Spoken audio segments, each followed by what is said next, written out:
नमस्कार मित्रों, मैं एस आनंद यूनियन एकेडमी में आपका स्वागत करता हूं। हम लोग बिहार सिविल कोड प्यून परीक्षा के लिए मैथमेटिक्स सेक्शन को सोल्व कर रहे हैं, जिसमें हम लोग मैथमेटिक्स सेक्शन से 35 प्रश्नों को सोल्व कर रहे हैं। बगल में जो बुक दिख रही है चक्षु प्रकाशन की, इसी बुक से हम लोग पीछे प्रैक्टिस सेट नंबर 6 तक सोल्व कर चुके हैं। आज हम लोग प्रैक्टिस सेट नंबर 7 की शुरुआत करने जा रहे हैं। बीच में थोड़ा सा गैप आया है, जो थोड़ा सा तबीयत खराब होने के कारण हम लोगों ने उसमें थोड़ा सा डिले कर दिया, देरी कर दिया। तो आज से हम लोग रेगुलर हो गए हैं। आप यहां से, आपके पास बुक है तो चक्षु प्रकाशन की, यहां से आप प्रैक्टिस सेट को सोल्व कीजिए।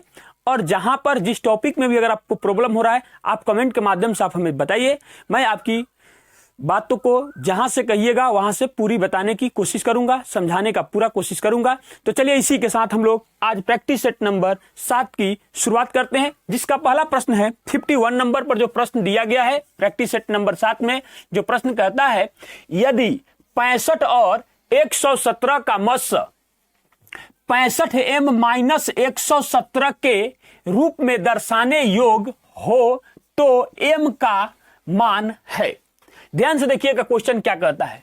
पहले इन दोनों का आपको मस, इसका मतलब इन दोनों का पहले HCF निकालेंगे और 65 गुना में है, यहां पर 65 गुना m-117 के रूप में दर्शाने योग्य हो तो m का मान ज्ञात करें। अब ध्यान से समझिएगा, हम लोग पहले क्या करेंगे, 65 और 117 का गुणनखंड तोड़ेंगे तो 65 कितना टूटेगा, 13 पचे 65, यानी 5 गुने 13 हो जाएगा। उसके बाद यह कितना टूटेगा, 9 गुना 13 हो जाएगा। और इन दोनों का जो है HCF कहिए या मसा कहिए, जो कितना हो जाएगा, 13 हो जाएगा। अब समझिएगा क्या दिया हुआ, अब दिया हुआ है कि 65 गुना m यह दिया हुआ है, -117 इन दोनों का जो मान है वह किस के रूप में है, मसा के रूप में है, यानी कि 13 है। इन दोनों में जो अंतर है वह कितना है, 13 है। तो m का मान ज्ञात करना, इस साइड इसको ही भेज देंगे इस साइड, तो कितना आ जाएगा, 65 गुना m बराबर इधर आएगा तो कितना आ जाएगा, 20 और 10 30, यानी 130। और इससे यह कैंसिल हो जाएगा तो कितना बार में कटेगा, 2 बार में कटेगा, यानी कि m का मान होगा 2। अर्थात जिस ऑप्शन में 2 दिया गया है वही हमारा आंसर हो जाएगा, अर्थात ऑप्शन नंबर बी हमारा आंसर हो जाएगा। चलिए हम लोग अगला प्रश्न देखते हैं, क्वेश्चन नंबर 52।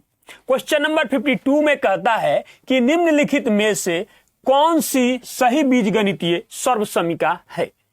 देखिए यहां पर जो दिया गया है ना, वो कह रहा है कि सही बीजगणितीय सर्वसमीका का मतलब हुआ कि दोनों तरफ से गुना भाग जोड़ घटाव करने के बाद इक्वल हो जाए। तो इसमें से कौन सा है जो एक सही है और उसके बाद में कह रहा है कि 3 इसमें क्या है, गलत है। तो इसको चेक करने के लिए क्या करेंगे हम लोग, इसमें आप मान भी कुछ रख सकते हैं, एबीसी का मान कुछ भी रख दीजिए और हर जगह पुट कर दीजिए कैसे मान आ जा रहा है। या उसके बाद में आप इस काम को भी कर सकते हैं कि सबका मल्टीप्लीकेशन करके चेक कर सकते हैं। तो इसका आंसर जब हमने बनाया तो इसका आंसर जो आ रहा था, क्या आ रहा था, सी आ रहा था, सी आ रहा था। तो इसको चेक करने के लिए हम लोग एबीसी के मान को भी मान सकते हैं। यहां पर मान लीजिए, तो आप मान भी सकते हैं, नहीं मानिएगा तो इसको गुना भी कर सकते हैं। तो गुना ये करा देते हैं तो क्या हो जाएगा, जब हम इसमें गुना करेंगे तो इससे इसमें गुना करेंगे तो क्या हो जाएगा, सोल्यूशन यहां हम लोग लिख दे रहे हैं, तो हो जाएगा a²b। उसके बाद क्या होगा, फिर इससे इसमें गुना करेंगे तो प्लस ABC हो जाएगा। उसके बाद प्लस फिर इससे इसमें गुना करेंगे तो हो जाएगा CA² प्लस, उसके बाद b से गुना करेंगे तो क्या हो जाएगा, AB² प्लस, फिर इससे इसमें गुना करेंगे तो हो जाएगा B² प्लस, फिर उसके बाद 20 से इसमें गुना करेंगे तो क्या हो जाएगा, ABC आप कह सकते हैं उसको। फिर उसके बाद जब 20 से हो गया तो फिर C से गुना करेंगे तो क्या हो जाएगा, ABC हो जाएगा। उसके बाद क्या होगा, प्लस C के बाद आएगा BC² हो जाएगा प्लस, फिर उसके बाद हम C से इसमें गुना करेंगे तो क्या हो जाएगा, C² हो जाएगा, C² हो जाएगा। उसके बाद -ABC को हम लोग रख देंगे, उसके बाद इक्वल कर दी। उसके बाद एक चीज समझने वाली है, करेंगे क्या हम लोग कि इसमें से पहले इस 2 पार्ट को आप गुना कर लीजिए ताकि आपको समझने में ज्यादा सुविधा होगा। तो सबसे पहले इससे इसमें गुना करेंगे तो क्या हो जाएगा, AB प्लस, उसके बाद इससे इसमें गुना करेंगे तो क्या हो जाएगा, AC प्लस, उसके बाद क्या करेंगे, B से इसमें गुना कर देंगे तो क्या हो जाएगा, BA²। उसके बाद क्या हो जाएगा, BC प्लस में हो जाएगा हम लोग का BC, और उसके बाद क्या करेंगे, इससे इसमें मल्टीप्लाई कर देंगे C प्लस A से, ये कोष्ट का चिन्ह है C प्लस A से। अब कर दीजिए इसका कैलकुलेशन, तो बराबर दिए हुए हैं, बराबर वाले चीज को यहां पर हम लोग लिख देंगे, तो क्या हो जाएगा ABC हो जाएगा, प्लस उसके बाद फिर इससे इसमें गुना करेंगे तो क्या हो जाएगा AC स्क्वायर, प्लस फिर उससे इसमें गुना करेंगे तो क्या हो जाएगा B स्क्वायर C, प्लस उसके बाद इससे इसमें गुना करेंगे तो क्या हो जाएगा BC स्क्वायर, प्लस ठीक है BC स्क्वायर, प्लस अब A से फिर इसमें गुना करेंगे तो क्या हो जाएगा A स्क्वायर B हो जाएगा, प्लस उसके बाद क्या हो जाएगा A स्क्वायर C हो जाएगा, प्लस A B स्क्वायर हो जाएगा, हाँ ठीक है AB स्क्वायर जाएगा, उसके बाद हो जाएगा ABC हो जाएगा। अब ध्यान से देखिएगा, सबसे पहले इस चीज को हम लोग देखेंगे, देखिए एक बार यहां प्लस में ABC है और यहां पर खुद पहले से ही माइनस है, तो वो तो कैंसिल हुआ। ABC एक बार यहां है और एक बार यहां है, तो ये कैंसिल हो जाएगा इससे। फिर ABC एक बार यहां है और ABC यहां है, तो इससे यह कैंसिल हो गया। जब बराबर में होता है तो कैंसिल हो जाता है। A स्क्वायर B, तो देखिए तो कहां है A स्क्वायर B, तो यहां पर है और यहां पर है, तो यह कैंसिल हो जाएगा। उसके बाद CA स्क्वायर, C होना चाहिए और A स्क्वायर होना चाहिए, तो यहां पर देखिए CA स्क्वायर है, तो यहां पर यह कैंसिल हो जाएगा। A स्क्वायर B चाहिए, देखिए यहां पर है A स्क्वायर नहीं AB स्क्वायर, दोनों कैंसिल हो गया। B स्क्वायर C चाहिए, B स्क्वायर C यहां है, तो इससे यह कैंसिल हो गया। उसके बाद कौन समझता है BC स्क्वायर, तो देखिए यहां पर है इसके सामने ही, यह कैंसिल हो गया। और C स्क्वायर A से AC स्क्वायर, यह भी कैंसिल हो गया। अर्थात फाइनल रिजल्ट जो आया 0 = 0, और यही जो है वह इक्वल करेगा, और हमारा आंसर जो होगा ऑप्शन नंबर C हमारा आंसर हो जाएगा। चलिए हम लोग अगला प्रश्न देखते हैं, क्वेश्चन नंबर 53। क्वेश्चन नंबर 53 में 53 नंबर क्वेश्चन के लिए निर्देश दिया गया है। कहता है कि निम्नलिखित पाई चार्ट से 2009 में 7 गांवों की आबादी का अनुपात दर्शाया गया है। पाई चार्ट का अध्ययन कीजिए और निम्नलिखित प्रश्न का उत्तर दीजिए। यह पाई चार्ट दिया गया है और यहां पर एक टेबल ग्राफ दिया हुआ है। यह गांव का नाम दिया गया है और यह गरीबी रेखा से नीचे की आबादी का प्रतिशत दिया गया है, यानी 38%, 52%, 42%, 51%, 49%, 46%, 58%। अब क्वेश्चन यहां पर दिया गया है 53 नंबर। कहता है क्वेश्चन नंबर 53 कि 2010 में वाई और भी गांवों की आबादी 10% बढ़ जाती है। कितना बढ़ती है 10% इसकी आबादी बढ़ जाती है, और सभी गांवों की गरीबी रेखा से नीचे की आबादी का प्रतिशत अपरिवर्तित रहता है, यानी कि उसमें कोई बदलाव नहीं होता है। यदि 2009 में यदि 2009 में गांव वाई की आबादी 30,000 थी, कितनी थी 30,000 थी, तो 2010 में गांव भी की गरीबी रेखा से नीचे की आबादी कितनी है। यानी कि पहले इसको ज्ञात करना है और फिर इससे रिलेशन दिया गया है, इससे इसका ताल्लुकात है, तो इसको सोल्व करना है। अब ध्यान से देखिएगा इस क्वेश्चन को हम लोग कैसे सोल्व करेंगे। सबसे पहले दिया गया है, देखिएगा दिया गया है यदि 2009 में गांव वाई की आबादी कितनी थी 30,000 थी, यानी गांव वाई कहां है देखिए तो ध्यान से, गांव वाई यहां दिया गया है।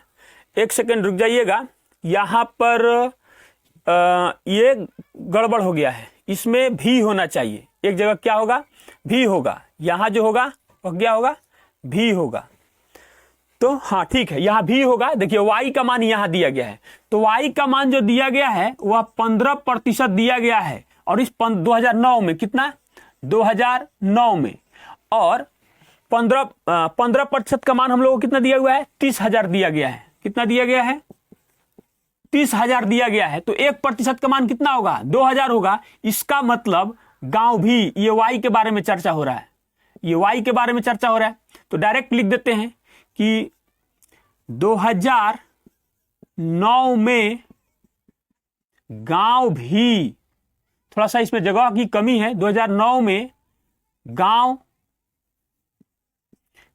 भी की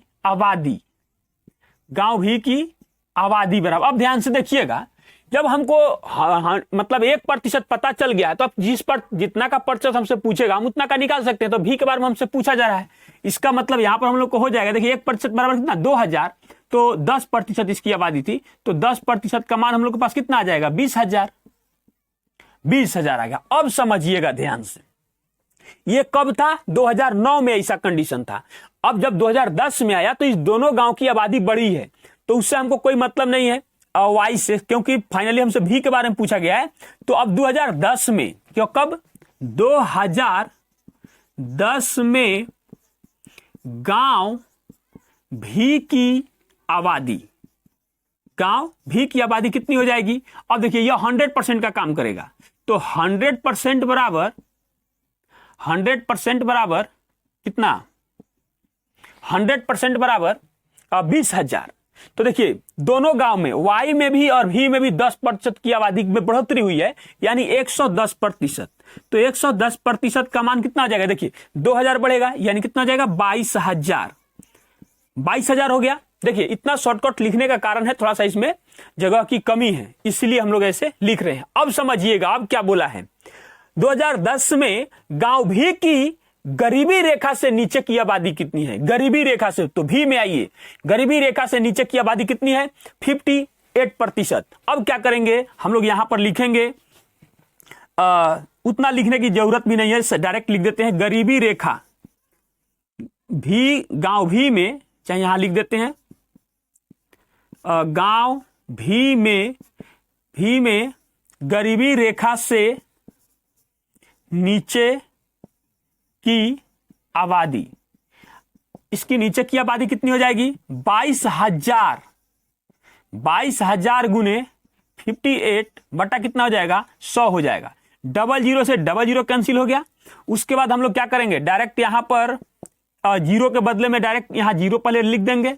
उसके बाद आप देखिए क्या करेंगे, 8 दूना 16, 16 का 6 हासिल कितना हो जाएगा 1 हो जाएगा। उसके बाद देखिएगा यहां हो जाएगा 5 दूना 10 और ये हो जाएगा 8 दूना 16, 16 और 10 कितना हो जाएगा 26, 26 और ये कितना हो जाएगा 27, 27 का 7 हो जाएगा, तो हासिल हम लोग के पास 2 हो जाएगा। उसके बाद हो जाएगा 5 दूना 10 और 2 12, यानी 12,760 जिस ऑप्शन में दिया गया है वही हमारा आंसर हो जाएगा। यानी कि 2010 में गांव भी की गरीबी रेखा से नीचे की आबादी जो है 12,760 है, और जिस ऑप्शन में 12,760 दिया गया है वही हमारा आंसर हो जाएगा, अर्थात ऑप्शन नंबर बी हमारा आंसर हो जाएगा।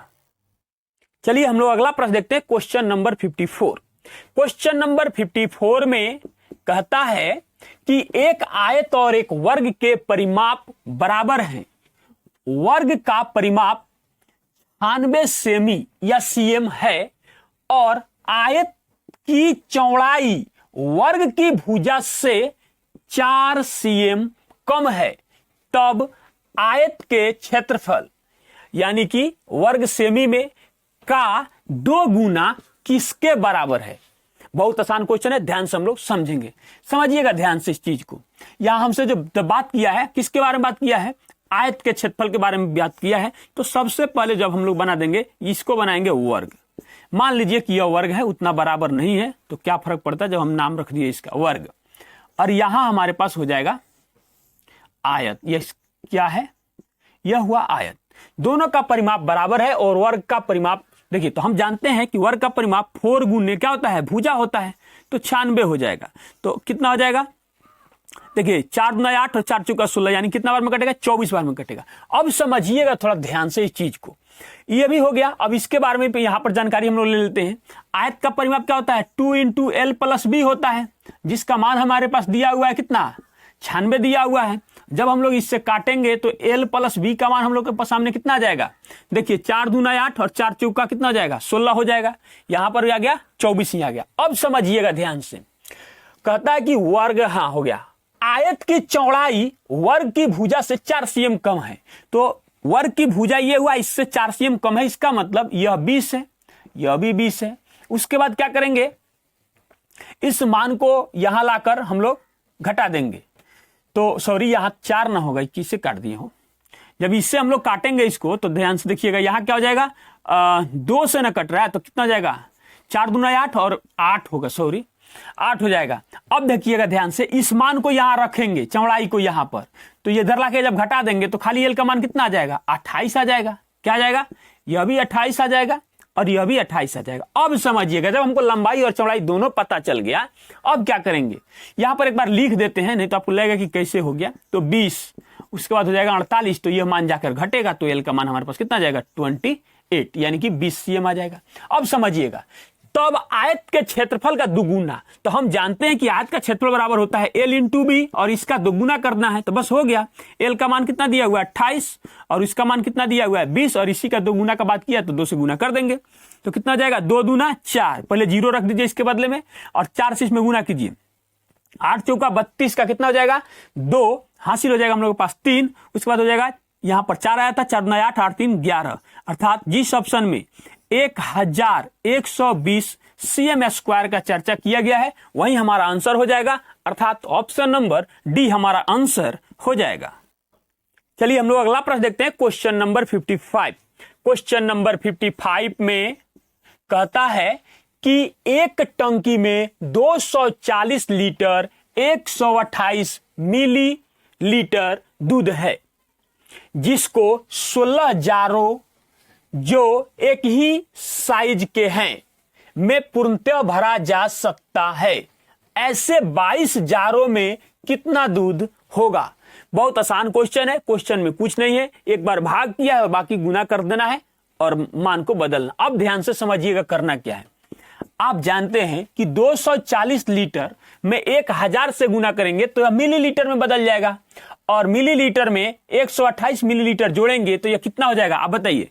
तो ध्यान से देखिएगा, 16 जारों में आता है, इसका मतलब हो जाएगा कि 16 जार लिख देते हैं, 16 जार बराबर फाइनली हो जाएगा 240 128 मिलीलीटर हो जाएगा। क्या हो जाएगा, मिलीलीटर में हमने बदल दिया इसको। अब समझिएगा, तो एक जार का मान क्या होगा, एक जार का मान जो होगा 240 128 मिलीलीटर बट्टा में 16 हो जाएगा। तो ऐसे क्या पूछा है, ऐसे 22, ध्यान से देखिएगा, ऐसे 22 जार, तो हम लोग क्या लिखेंगे 22 जार। 22 जार का मतलब हुआ, देखिए जब इधर 22 से गुना किया तो इधर भी 22 से गुना करना पड़ेगा हम लोग को। 240128 भाग देंगे 16 से और गुना कर देंगे 22, तो टोटल जो मान आएगा वो ml में बदल जाएगा। अब समझिएगा, जब इसका गुना भाग आप कीजिएगा तो यह कितना आएगा, यह आएगा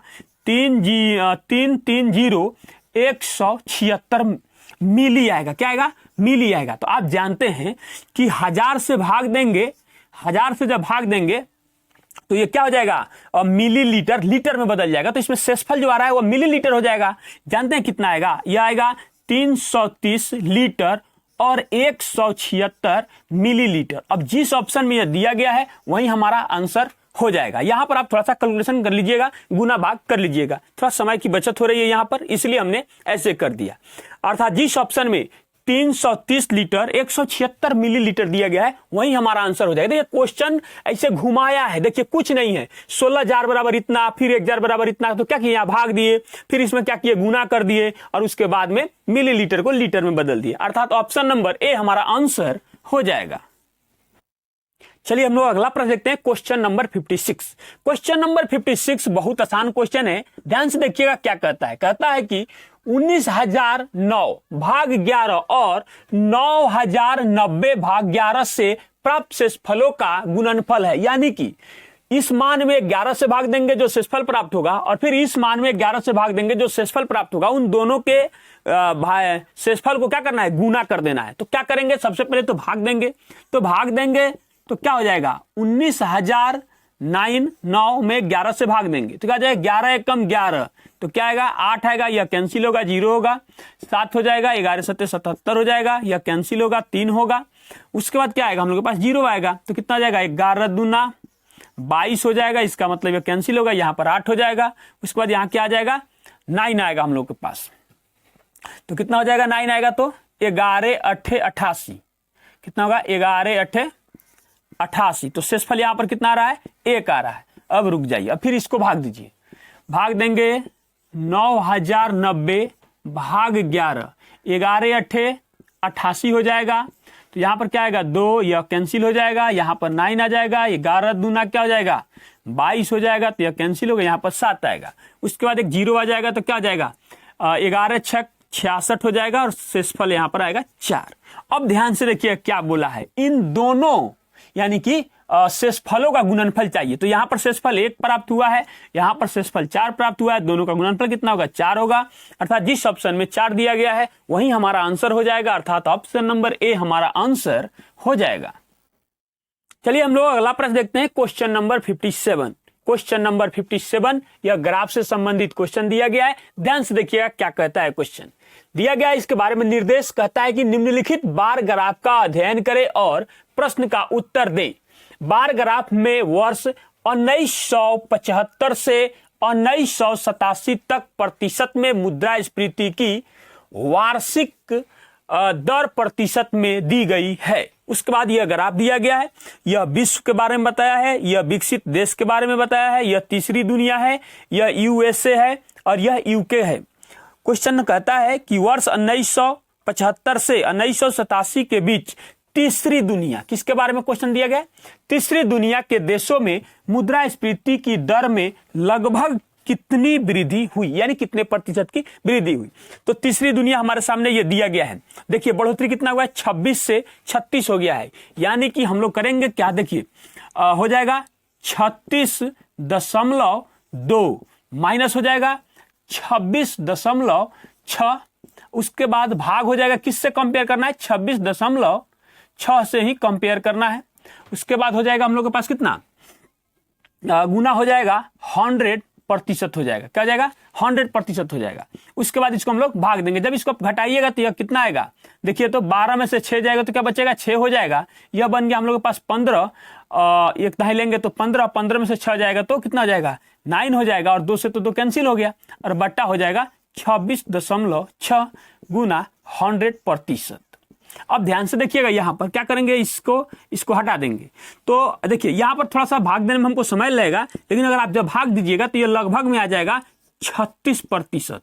लगभग कितना आएगा, 36%। और जिस ऑप्शन में 36% दिया गया है वही हमारा आंसर हो जाएगा। मेन इसमें होता नहीं इन चीजों को समझना, दूसरा कुछ नहीं। और इस प्रकार का क्वेश्चन कभी कभी थोड़ा सा डिफिकल्ट होता है, नहीं तो अधिकांश जो क्वेश्चन होता है वह इजी ही होता है, अर्थात ऑप्शन नंबर डी हमारा आंसर हो जाएगा। चलिए हम लोग अगला प्रश्न देखते हैं, क्वेश्चन नंबर 58। क्वेश्चन नंबर 58 में कहता है, गोरंग ने सोमवार को 4.1/2 घंटे, मंगलवार को 90 मिनट, बुधवार को 5:20 प्रातः से 9:10 प्रातः तक और शुक्रवार को 220 मिनट कार्य किया। उसे 1 घंटे कार्य करने के 42 रुपया मिलते हैं। उसने सोमवार से लेकर शुक्रवार तक कुल कितना कमाया। बहुत आसान क्वेश्चन है, ध्यान से देखिएगा। सबसे पहले उसने सोमवार को कितना काम किया है, तो 4 9 8 1 9, 9 बटा कितना 2। अब देखिए कुछ मिनट में कुछ घंटे में, तो सबको ही मिनट में चेंज कर देंगे, बाद में 60 से भाग देंगे तो घंटे में कन्वर्ट कर जाएगा, और जो मान आएगा उसमें 42 से गुना कर देंगे, हमारा आंसर हो जाएगा। तो क्या करेंगे, देखिए 4 9 8 1 9, 9 बटा 2 गुना कर देंगे हम लोग इसको कितना से, 60 से, तो इससे यह कैंसिल होगा तो कितना जाएगा 30 होगा, 9 3 का 27, यानी सोमवार को वह कितना मिनट काम किया है, 270 मिनट। तो एक जगह कहीं लिख देते हैं 270। उसके बाद मंगलवार को 190, तो डायरेक्ट लिख देते हैं 190 यहीं पर 190। उसके बाद क्या बोला है, बुधवार को, तो बुधवार में ध्यान से देखिएगा, बुधवार को यह 9:10 तक काम किया है और 5:20 से शुरू किया है। तो आप बताइए इसको कैसे घटाएंगे, तो 1 घंटा इसको देंगे, जब 1 घंटा देंगे तो ये 8 बन जाएगा, तो यह कितना हो जाएगा 70 मिनट, और 70 में से 20 जाएगा तो क्या हो जाएगा 50 हो जाएगा। उसके बाद यहां हो जाएगा 8 में से 5 घटेगा तो क्या हो जाएगा 3 हो जाएगा। इसका मतलब हो जाएगा कि यह कितना जाएगा, इसको 60 से गुना कर दीजिए तो हो जाएगा 180, और उसमें जुड़ जाएगा कितना हम लोगों के पास 50, यानी कितना जाएगा 0 3 2 230 मिनट। इसमें कितना जुड़ जाएगा 230 मिनट और जोड़ेंगे। उसके बाद आगे आइए, बुधवार हो गया और शुक्रवार को 220 मिनट काम किया है। कितना काम किया है 220 मिनट काम किया है। 0 का 0 हो जाएगा, 7 3 10 10 10 20 और कितना हो जाएगा 21, 21 का 1 हो जाएगा। तो हासिल हम लोगों के पास कितना हो जाएगा 1 हो जाएगा,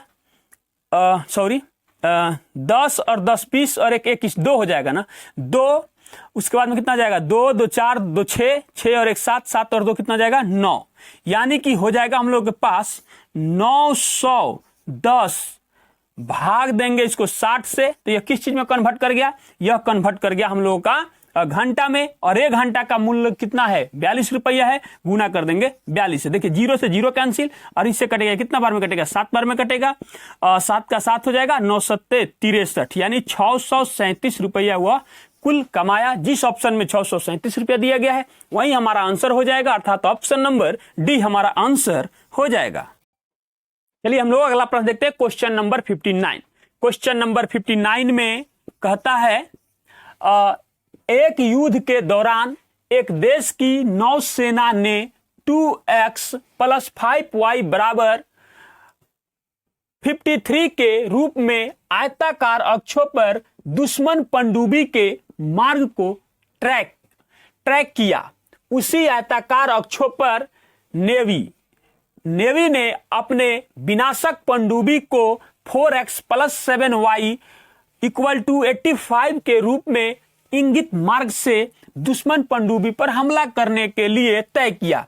यदि जेड को विनाश का बिंदु निर्धारित किया गया है तो जेड की स्थिति क्या है, यानी कि जेड का मान जो होगा एक्स और वाई का मान जो होगा वही जेड का मान होगा, उसी को जेड की स्थिति क्या होगी। तो ध्यान से देखिएगा, यह लीनियर इक्वेशन बन रहा है, और यह लीनियर इक्वेशन को सोल्व कैसे किया जाता है, 5y = 53 इक्वेशन नंबर 1 हो जाएगा।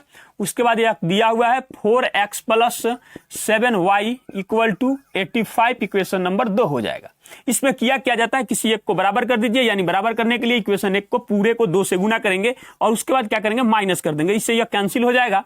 तो यहाँ क्या बचेगा 10 बनेगा, क्योंकि इससे 2 से गुना कर रहे हैं, 10 में से 7 घट जाएगा तो क्या हो जाएगा 3 हो जाएगा। उसके बाद यहाँ कितना हो जाएगा 106, तो 15 यहाँ से 6 उधर से कितना हो जाएगा 21 हो जाएगा। तो y का मान हम लोग के पास कितना आ जाएगा 7 3 का 21 7 हो जाएगा। तो x का मान कितना हो जाएगा, तो y का मान इसमें रखेंगे तो 7 5 35 होगा। अब 35 को 53 में से घटा देंगे तो कितना हो जाएगा 15 3 18 हो जाएगा, और इससे भाग देंगे तो क्या हो जाएगा 9 आ जाएगा। यानी जेड का स्थिति जो होगा x और y होगा, वह जो जेड होगा वह क्या हो जाएगा 9 और 7 हो जाएगा, और जिस ऑप्शन में 9 और 7 दिया गया है वही हमारा आंसर हो जाएगा, अर्थात ऑप्शन नंबर सी हमारा आंसर हो जाएगा। चलिए हम लोग अगला प्रश्न देखते हैं, क्वेश्चन नंबर 60। क्वेश्चन नंबर 60 में कहता है कि 3 जार अम्ल और तेल के मिश्रणों से भरे हुए हैं। मिश्रणों में क्रमशः 8:2, 6:2 और 10:4 के अनुपात में अम्ल और तेल है। इन 3 जारों के आयतन 4:5:7 के अनुपात में हैं। इन 3 जारों के मिश्रणों को एक नए जार में डाल दिया जाता है। नए जार में तेल और अम्ल का अनुपात क्या होगा। सबसे पहले ध्यान से देखिएगा, क्वेश्चन में जो ऊपर दिया हुआ है पहले अम्ल बाद में तेल, और यहां क्वेश्चन पूछ रहा है हमसे, पूछ रहा है पहले तेल और बाद में अम्ल पूछ रहा है। इस पर भी गौर करने वाली बात है। अब ध्यान से देखिएगा, तो यहां पर आप लिख सकते हैं ऐसे कि अम्ल, उसके बाद क्या लिखेंगे तेल। तेल दिया है तो तेल लिख देंगे तेल। अब यह किस अनुपात में है, तो 8:2 के अनुपात में है, फिर 6:2 के अनुपात में है, उसके बाद कितना है 10:4 के अनुपात में है, 10:4 के अनुपात में है। अब समझिएगा ध्यान से, यहां पर अगर हम लोग चाहें तो इसमें कॉमन लेकर हम काट भी सकते हैं, और नहीं भी काटेंगे तभी कोई बात नहीं है। अब ध्यान से देखिए क्या करेंगे इसको। अब इस मान में, अब आगे देखिएगा, इन लोगों का, इन तीनों जारों का आयतन जो किस अनुपात में है, यह इसमें 4 है, इसमें क्या है, इसमें 5 लीटर मान सकते हैं आयतन को, और यह 7 है। होता क्या है, अब इसको इक्वल किया जाता है। इक्वल किया जाता है तो यहां पर कठिनाई हो रही है, तो क्या करेंगे हम लोग, इसको काट कर छोटा बना देंगे। यह 4, यह इसको 1 बना देंगे। यह कितना जाएगा, यह 3 हो जाएगा, तो यह 1 हो जाएगा, और यह कितना हो जाएगा, यह हो जाएगा हम लोग के पास 5 हो जाएगा, तो यहां पर 2 हो जाएगा। अब ध्यान से देखिएगा, करेंगे क्या, इस मान को छोड़कर या जोड़कर, दो सबको जोड़कर, और क्या जाता है, इसका एलसीएम ले लिया जाता है। एलसीएम लेने के बाद इक्वल किया जाता है। तो अब देखिए क्या करेंगे, 4 और 1 5 हो रहा है, इसको ले यानी कि इस वाले मान में गुना करने तो इसको छोड़ देंगे। बराबर करने के लिए क्या करेंगे, 3 और 1 4, इससे लाकर इसमें गुना कर देंगे। उसके बाद 5 और 2 7, इससे लाकर इसमें गुना कर देंगे। फिर उसके बाद 3 और 1 4 है ना, इसको छोड़ दिए, 4 और 1 कितना हो जाएगा 5 हो जाएगा, तो फिर 5 से इसमें गुना कीजिए, और 5 और 2 कितना हो जाएगा 7 हो जाएगा, तो इसमें लाकर यहां पर इसको गुना कर दीजिए। उसके बाद में यहां आ जाइए, यहां पर हो जाएगा 4 और 1 कितना जाएगा 5 हो जाएगा, और यहां कितना जाएगा 3 और 1 4 हो जाएगा। अब ध्यान से देखिए करेंगे क्या, अब इस मान में इससे गुना हम लोग करेंगे।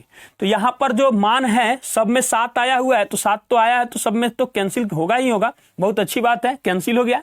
अच्छा, उसके बाद अगर 7 आया है तो कैंसिल हो गया, तो अब तो कोई कैंसिल होने वाला नहीं है, इसमें 5 है तो इसमें है, तो इसमें नहीं है। अब बना 16, तो देखिए 4 चौका 16, तो 16 चौका 64, और यहां क्या हो जाएगा 16 1 में गुना करेंगे, तो अब यहां कितना होगा 50 25, और 25 तिया 75। उसके बाद क्या हो जाएगा, अनुपात 25 का 25 ही रहेगा। उसके बाद ध्यान से देखिएगा, 4 5 20, यानी 20 25 100 हो जाएगा। उसके बाद में क्या हो जाएगा हम लोग के पास 20 दूना 40 हो जाएगा। अब क्या करेंगे, सबको सामने सामने जोड़ देंगे, यह एक बर्तन में आ गया। अब ध्यान से देखिएगा, एक बर्तन में, लेकिन इनका जो अनुपात होगा यही अनुपात होगा। 6 5 11 का 1 हो जाएगा, और उसके बाद कितना हो जाएगा 6 7 और 1 8 हो जाएगा। उसके बाद में हम लोग क्या करेंगे, इसको जोड़िए तो 5 4 9 हो जाएगा। उसके बाद हो जाएगा 6 6 12 1 13, 13 का 3 हो जाएगा। उसके बाद 1 और 1 2 हो जाएगा। तो ये मान जो आया हम लोग का, यह आया अम्ल और तेल का। क्वेश्चन में जो हमसे पूछ रहा है पहले तेल और बाद में अम्ल पूछ रहा है, तो हम भी क्या करेंगे, इस मान को सीधा मतलब कि पलट देंगे। तो यह कितना हो जाएगा, यह हो जाएगा 81 अनुपात 239। जिस ऑप्शन में दिया गया है वही हमारा आंसर हो जाएगा, अर्थात ऑप्शन नंबर ए हमारा आंसर हो जाएगा। चलिए हम लोग अगला प्रश्न देखते हैं, क्वेश्चन नंबर 61। क्वेश्चन नंबर 61 यह अलजेब्रा का क्वेश्चन है। ध्यान से देखिएगा क्वेश्चन को कैसे सोल्व किया जाता है। दिया हुआ है, यदि m square minus 10m plus 1 बराबर 0, तो 78 2m³ प्लस 2/m³ का मान क्या होगा। बहुत आसान क्वेश्चन है, ध्यान से देखिएगा। सबसे पहले इसमें हम m से भाग देंगे, जैसे m से भाग दीजिएगा तो कटेगा तो क्या होगा m प्राप्त होगा, और इसको भेज देंगे इस साइड, और यह इसके पास आके बगल में प्लस हो जाएगा, इसका मान हो जाएगा 10। अब चीजों को समझिएगा, इसमें से अगर हम 2 कॉमन ले लेंगे तो यहां पर क्या बचेगा 78 गुना 2 और m³ प्लस 1/m³। अगर m³ का मान हमको पता हो तो इसमें मान रख देंगे तो हमारे पास आंसर आ जाएगा। तो करेंगे क्या, ध्यान से देखिएगा, m³ प्लस 1/m³ हमको मान ज्ञात करना है। तो होता क्या है, दिए गए वैल्यू का क्यूब करते हैं और -3 होता है, और एक बार यही वैल्यू आ जाता है, तो क्या हो जाएगा 1000, और उसमें से घट जाएगा कितना हो जाएगा, ठीक है। उसके बाद इसमें से घट जाएगा कितना हम लोग के पास, तो यह हो जाएगा 1000, और 1000 में से घट जाएगा हम लोगों का कितना 30, कितना घटेगा 30, और जब 30 घट जाएगा तो यहां कितना आ जाएगा, जब 30 घट जाएगा तो हो जाएगा हम लोग के पास 970 हो जाएगा। अब क्या करेंगे, इस मान में रखकर हम लोग गुना कर देंगे। तो गुना करेंगे तो हो जाएगा 78 गुना 2 और गुना 970 कर दीजिए कैलकुलेशन इसका, तो कितना हो जाएगा, एक इसी को पहले गुना कर देते हैं, 8 9 16 का 6 और 7 9 14 1 15, और गुना हो जाएगा 970। 3 अंकीय गुना भी कर सकते हैं, तो कर देते हैं उसी तरीके से, 156 गुना 970। तो सबसे पहले इससे इसमें गुना करेंगे तो हो जाएगा हमारा मान 0। उसके बाद जैसे इससे इसमें गुना करेंगे तब भी होगा 0, और इससे इसमें गुना करेंगे तो हो जाएगा 7 42, 42 का कितना हो जाएगा 2। उसके बाद हासिल हो जाएगा हम लोग के पास 4, बगल में लिख देते हैं। उसके बाद इससे इसमें गुना करेंगे तो 0, इससे इसमें गुना करेंगे तो 9 6 54, उसके बाद इससे इसमें गुना करेंगे तो 7 5 35 हो जाएगा। अब समझिएगा यहाँ पर थोड़ा सा, और उसके बाद यहाँ से आप छोड़ने की प्रक्रिया शुरू हो जाती है। तो 4 4 8, 8 और 5 कितना हो जाएगा 13, तो 13 का कितना हो जाएगा 3, तो हासिल हो जाएगा हम लोग के पास 1, और ये हो जाएगा 5 3 8 और 1 9। अब यहाँ पर फाइनली बन गया 9। उसके बाद अब इसको छोड़ दिए तो कितना हो जाएगा 9 पच्चे 45 और उसके बाद हो जाएगा 7 का 7। अब जोड़िए इसको, 14 26 और 1 21 हो जाएगा। तो 21 का 1 डायरेक्ट यहाँ पर पहले लिख ही देते हैं और 4 और 2 कितना हो जाएगा 6 हो जाएगा। इसको अब हम फिर इसको भी छोड़ देंगे, 9 और 6 कितना हो जाएगा 15। यानी कि जिस ऑप्शन में 1,51,320 दिया गया है, यानी कि यहां लिख देते हैं 1,51,320 दिया गया है, वही हमारा आंसर हो जाएगा, अर्थात ऑप्शन नंबर डी हमारा आंसर हो जाएगा। चलिए हम लोग अगला प्रश्न देखते हैं, क्वेश्चन नंबर 62। क्वेश्चन नंबर 62 में कहता है कि एक बेलनाकार पात्र जिसकी त्रिज्या 36 सेमी है कुछ हद तक दूध से भरा है। जब एक 12 cm व्यास की चॉकलेट बॉल दूध में नीचे गिराई जाती है ताकि वह नीचे डूब जाए, तो दूध की ऊंचाई में कितना परिवर्तन होगा। बहुत आसानी से क्वेश्चन को हम लोग सोल्व करेंगे। पहले समझिएगा, एक बेलनाकार पात्र है, ठीक है, हमने मान लिया एक बेलनाकार पात्र हो गया जिसकी त्रिज्या दिया हुआ है 36 cm। इससे कोई हमको मतलब फिलहाल अभी नहीं है। अब चीजों को समझिएगा, क्या बोला है कि कुछ हद तक यह दूध से भरा हुआ है। मान लीजिए कितना भरा हुआ है, तो इसकी ऊंचाई जो है h1 हम लोग मान लिए।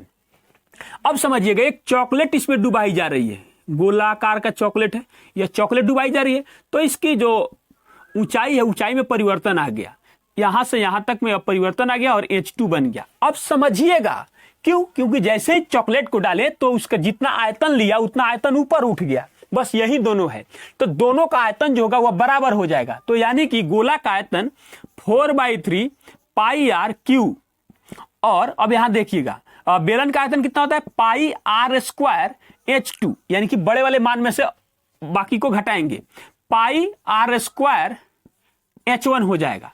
अब देखिए दोनों में यह कॉमन है ना, तो हम दोनों को काट देंगे।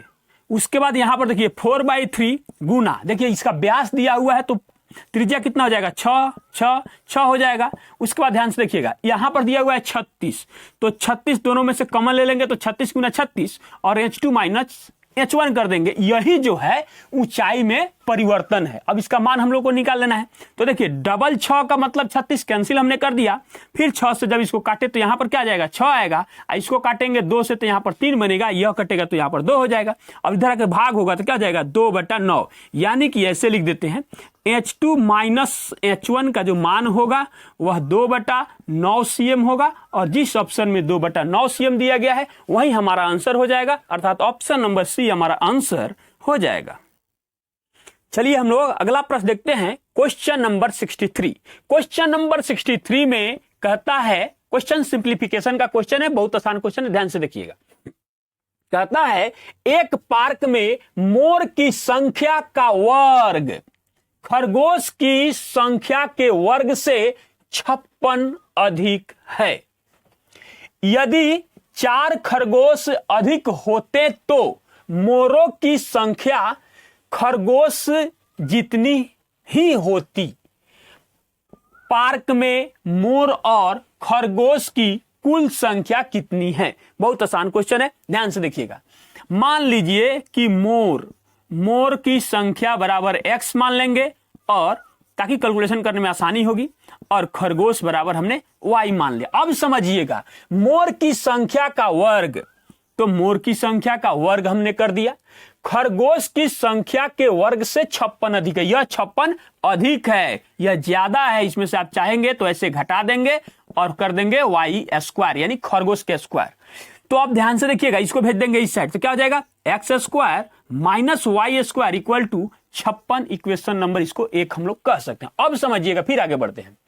यदि 4 खरगोश अधिक होते, यानी कि क्या कह रहा है, तो 4 खरगोश अधिक होते, 4 खरगोश अधिक होते तो मोरों की संख्या खरगोश जितनी ही होती, तो इसकी संख्या भी इनके जितना ही होता। इसको भेज देंगे इस साइड, तो क्या हो जाएगा x माइनस वाई बराबर 4। इक्वेशन नंबर इसको हम लोग 2 कह सकते हैं। अब फाइनली हमसे क्या पूछा है, पार्क में मोर और खरगोश की कुल संख्या कितनी है, यानी हमसे पूछ रहा है कि x प्लस वाई बराबर व्हाट। अब ध्यान से देखिएगा, इस क्वेश्चन में ये नहीं कहा कि x square minus y square बराबर 56 और x माइनस वाई बराबर 4 दिया हुआ है तो x प्लस वाई का मान ज्ञात कीजिए। घुमा के क्वेश्चन को बोला। इसको हम लोग कितना लिख सकते हैं, इसको हम लोग लिख सकते हैं x प्लस वाई, और एक बार लिखेंगे x माइनस y बराबर 56। तो इसका मान यहां दिया हुआ है, देखिए 4, तो भेजेंगे इस साइड तो ये कैंसिल होगा, क्या हो जाएगा 14, अर्थात x प्लस वाई यानी कि मोर और खरगोशों की कुल संख्या बराबर 14, और जिस ऑप्शन में 14 दिया गया है वही हमारा आंसर हो जाएगा, अर्थात ऑप्शन नंबर सी हमारा आंसर हो जाएगा। चलिए हम लोग अगला प्रश्न देखते हैं, क्वेश्चन नंबर 64। क्वेश्चन नंबर 64 में कहता है कि किसी आयत की लंबाई 80 cm परिमाप वाले एक वर्ग की भुजा की 2 गुनी है। यदि आयत की चौड़ाई 20 cm है तो आयत का क्षेत्रफल वर्ग के क्षेत्रफल से कितना अधिक है। बहुत आसान क्वेश्चन है, ध्यान से देखिएगा। ये हमारे सामने फिर से आ गया वर्ग, और वर्ग के बारे में क्या बताया गया है कि वर्ग का, देखिए किसी आयत की लंबाई 80 cm परिमाप वाले, यानी कि यहां पर हम लोग एक आयत भी बना लेंगे। ये कौन है, आयत है। अब समझिएगा, तो 4a यानी कि 4 गुने भुजा बराबर 80, तो a का मान कितना हो जाएगा 20 cm में है तो cm लिख देंगे। तो इसका एरिया जो होगा, इसका क्षेत्रफल कितना होगा, यह होता है भुजा स्क्वायर, तो कितना हो जाएगा 400 cm स्क्वायर, एक का हो गया। अब समझिएगा, एक भुजा की 2 गुनी है यानी 20, तब 20 गुना कितना हो जाएगा, यह 40 cm दिया हुआ है, और इसके बारे में तो दिया हुआ ही है कितना 20 cm दिया हुआ है। तो पहले इसका फिर हम लोग इसका भी एरिया निकालेंगे, L इंटू बी, तो कितना हो जाएगा 40 गुना 20 यानी 4 दूना 8 यानी कि 800 cm स्क्वायर। तो क्या पूछा है कि आयत का क्षेत्रफल वर्ग के क्षेत्रफल से कितना अधिक है। देखिए साफ साफ दिख रहा है 400 कितना 400 cm स्क्वायर का अंतर है, और जिस ऑप्शन में दिया गया है वही हमारा आंसर हो जाएगा, अर्थात ऑप्शन नंबर सी हमारा आंसर हो जाएगा।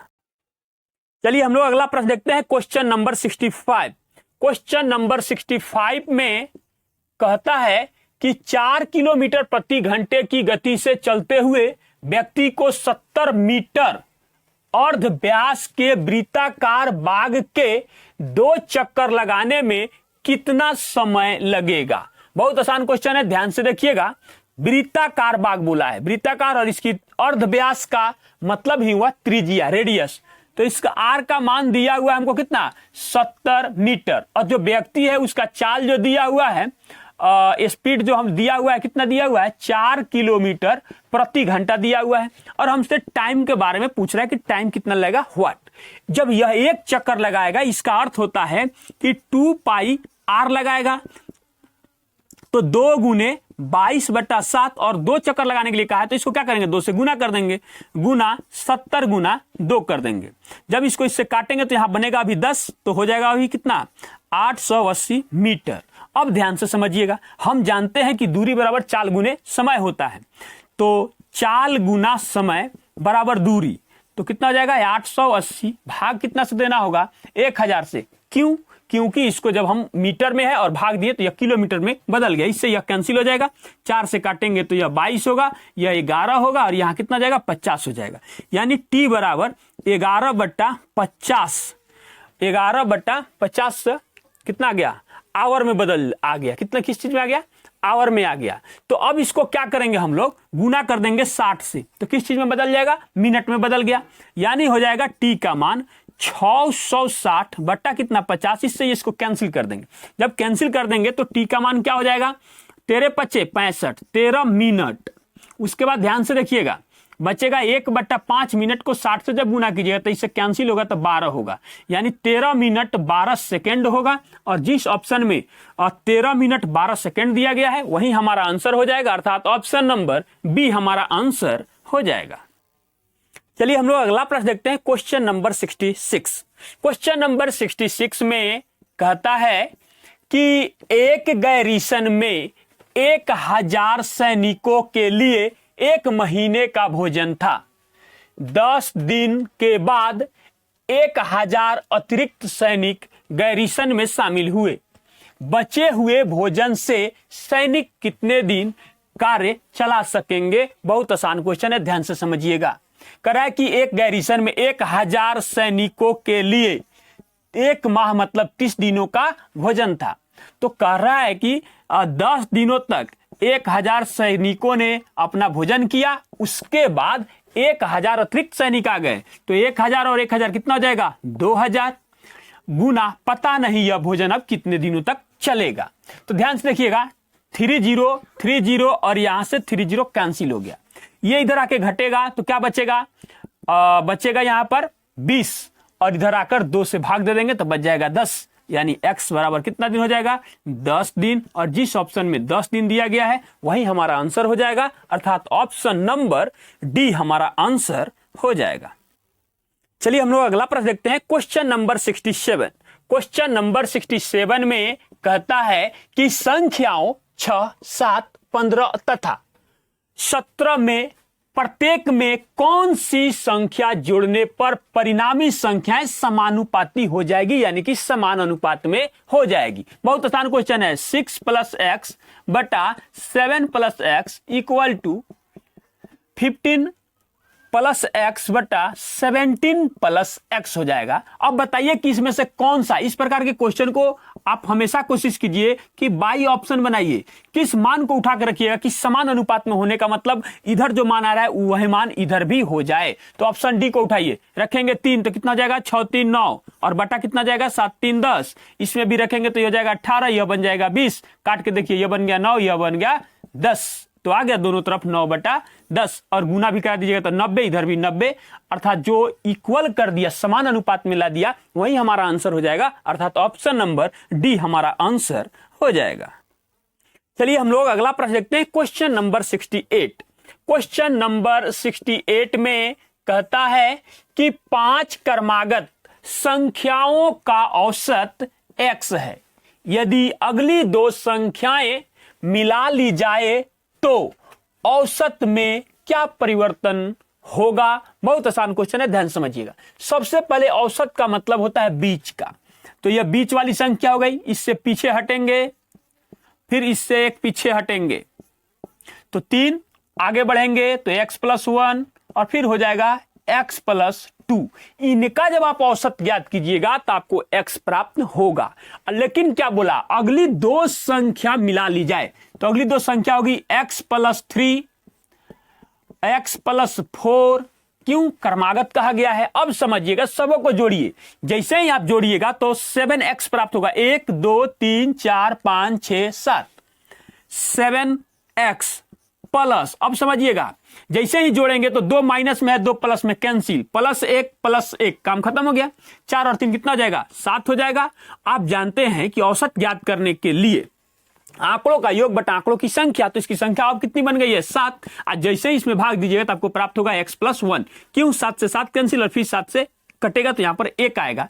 तो देखिए बोला है कि औसत में क्या परिवर्तन होगा, तो औसत तो पहले से x है, तो इसमें परिवर्तन कितना का आ गया 1 का, और हुआ क्या है, चिन्ह बताता है प्लस का कि वृद्धि हुआ है, 1 का वृद्धि हुआ है, अर्थात जिस ऑप्शन में 1 की वृद्धि दी गई है वही हमारा आंसर हो जाएगा, अर्थात ऑप्शन नंबर ए हमारा आंसर हो जाएगा।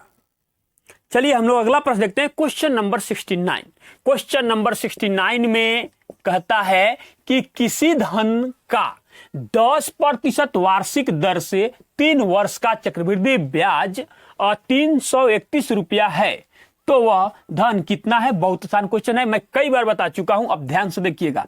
आर है जो रेट का मान दिया हुआ है 10%, टाइम जो हम लोग को दिया हुआ है वह कितना दिया हुआ है 3 ईयर का दिया हुआ है, 3 ईयर, और जो हमारे पास CI दिया हुआ है, क्या दिया हुआ है CI, यानी कि कंपाउंड इंटरेस्ट 331 रुपया दिया गया है। हम करेंगे क्या कि CI = CI कर देंगे, बस हो गया।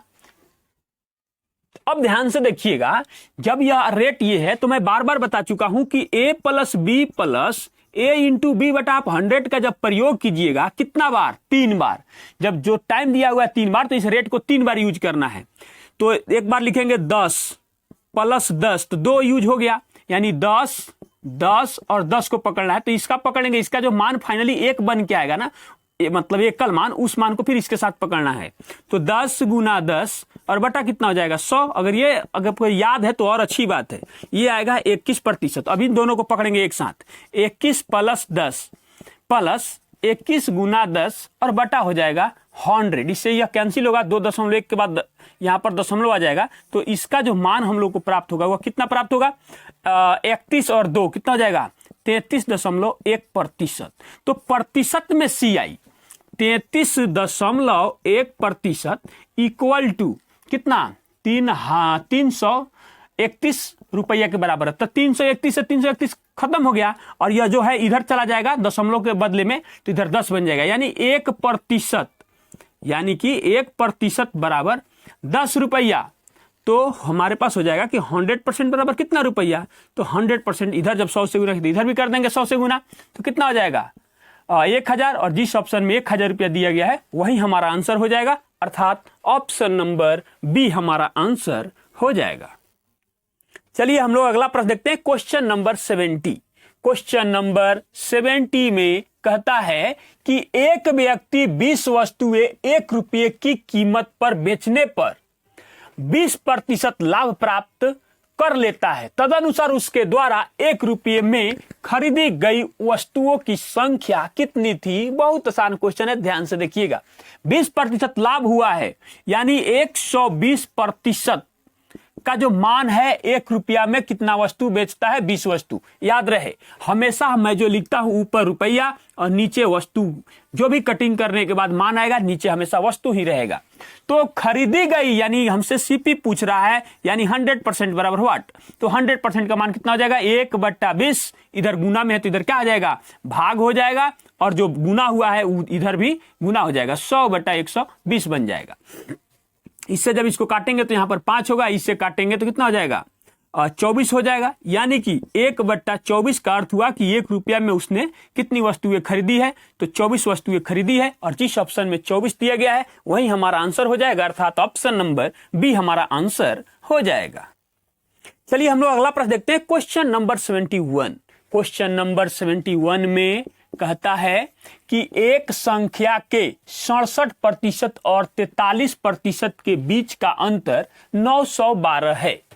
इस संख्या का 19% कितना होगा। अब ध्यान से समझिएगा, बहुत आसान क्वेश्चन है। 67% माइनस 43%, इसका मान कितना है, 900, इक्वल कर देते हैं, छोटा सा माइनस देते हैं, इक्वल 912।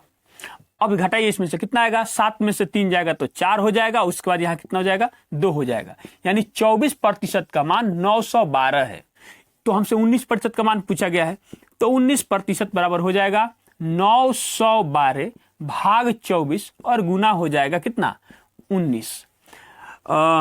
24 तियां कटेगा और 8 चौका 32, यानी यह कट जाएगा, जानते हैं कितना बार में, 38 बार में कट जाएगा।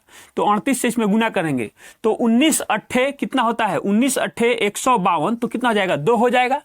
और 19 तियां 57, 19 तियां 57, और उसके बाद हो जाएगा हम लोग के पास कितना, 15, जोड़ देंगे 2, 6 1 7, यानी कितना हो जाएगा, 722। 19% का मान कितना हो जाएगा, 722। क्वेश्चन देखिए, कहना चाह रहा है कि आपको जोड़ घटाव आता है कि नहीं, परसेंटेज आता है कि नहीं, बस यही चीज है। अर्थात जिस ऑप्शन में 722 दिया गया है वही हमारा आंसर हो जाएगा, अर्थात ऑप्शन नंबर सी हमारा आंसर हो जाएगा। चलिए हम लोग अगला प्रश्न देखते हैं, क्वेश्चन नंबर 72। क्वेश्चन नंबर 72 में कहता है कि दो संख्याएं क्रमशः a² b तथा ab² है। यदि संख्याओं का लसअप a² b² हो तो मसअप ज्ञात कीजिए। हम जानते हैं कि पहली संख्या गुने दूसरी संख्या बराबर लस गुने मस होता है। तो ध्यान से देखिएगा, पहली संख्या गुने दूसरी संख्या बराबर लस कितना दिया गया है, a² b² गुना क्या होता है, मसा का जगह पर कुछ भी मान लीजिए, x y z कुछ भी मान सकते हैं, तो y हो गया। अब ध्यान से देखिए, a² से a² कैंसिल, b² से b² कैंसिल, तो y बराबर क्या बचा, a इंटू बी, अर्थात जिस ऑप्शन में a इंटू बी दिया गया है वही हमारा मस प होगा, अर्थात ऑप्शन नंबर सी हमारा आंसर हो जाएगा। चलिए हम लोग अगला प्रश्न देखते हैं, क्वेश्चन नंबर 73। क्वेश्चन नंबर 73 में कहता है कि दो संख्याएं x तथा y है। x वह कम से कम संख्या है जिसे जब 3 और 7 से भाग किया जाता है तो हर बार 2 शेष बचता है। y कम से कम संख्या है जिसे जब 5 और 11 से भाग किया जाता है तो हर बार 4 शेष रहता है। तो x प्लस वाई का मान क्या होगा? तो x प्लस वाई का मान क्या होगा? बहुत आसान क्वेश्चन है, ध्यान से देखिएगा। पहले x का मान ज्ञात करेंगे। x बराबर जानते हैं क्या होगा? देखिए 3 और 7 का एलसीएम ज्ञात करेंगे, लसा अब प्लस कितना शेषफल बचना चाहिए? 2। अब इसका कैलकुलेशन कर दीजिएगा, जो मान आएगा वही x का मान होगा। तो देखिए इसका एलसीएम जब लेंगे तो 7 3 का 21, 21 और 2 कितना हो जाएगा? 23।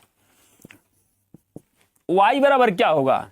जब 5 और 11 से भाग दिया जाता है, यानी कि 5 और 11 का लसा यानी कि एलसीएम और प्लस शेषफल कितना आना चाहिए? 4। तो क्या हो जाएगा? देख लीजिए 11 × 5 = 55 और 4 कितना हो जाएगा? 59 हो जाएगा। और यही ना x प्लस वाई का मान हमको चाहिए, तो इसको दोनों को जोड़ देंगे। कितना हो जाएगा? 9 3 12 और 7 5 2 7 और कितना हो जाएगा? 8 यानी कि 82, 82 जिस ऑप्शन में दिया गया है वही हमारा आंसर हो जाएगा, अर्थात ऑप्शन नंबर बी हमारा आंसर हो जाएगा। चलिए हम लोग अगला प्रश्न देखते हैं, क्वेश्चन नंबर 74। क्वेश्चन नंबर 74 में कहता है कि एक खाली बैनर बोर्ड 3 मीटर गुना 2 मीटर माप का है। यदि प्रिंटर 30 cm बाएं और दाएं के मार्जिन और 20 cm ऊपर और नीचे के मार्जिन की अनुमति देता है, तो बैनर बोर्ड का कितना प्रतिशत हिस्सा प्रिंटिंग के लिए उपयोग किया जाता है? बहुत आसान क्वेश्चन है, ध्यान से समझिएगा क्वेश्चन को। मान लीजिए यह हमारे पास एक खाली बैनर है, मान लीजिए तो 3 मीटर है, तो मीटर में है ना, तो इसको क्या करेंगे? सीएम में बदल देंगे। इधर से भी हो जाएगा 300 सीएम हो जाएगा, और इसको बदल देंगे तो यह क्या हो जाएगा? इसकी चौड़ाई यानी 200 सीएम हो जाएगा, और इधर से भी यह 200 सीएम हो जाएगा। अब समझते हैं क्वेश्चन। यदि प्रिंटर 30 मीटर बाएं और दाएं का मार्जिन देता है, इधर से 30 सीएम और इधर से भी 30 सीएम का यह मार्जिन देता है, उसके बाद क्या बोला गया है? 20 सीएम ऊपर और नीचे का मार्जिन देता है, इधर से छोड़ता है और इधर से छोड़ता है, तो 20 इधर से और 20 इधर से छोड़ता है।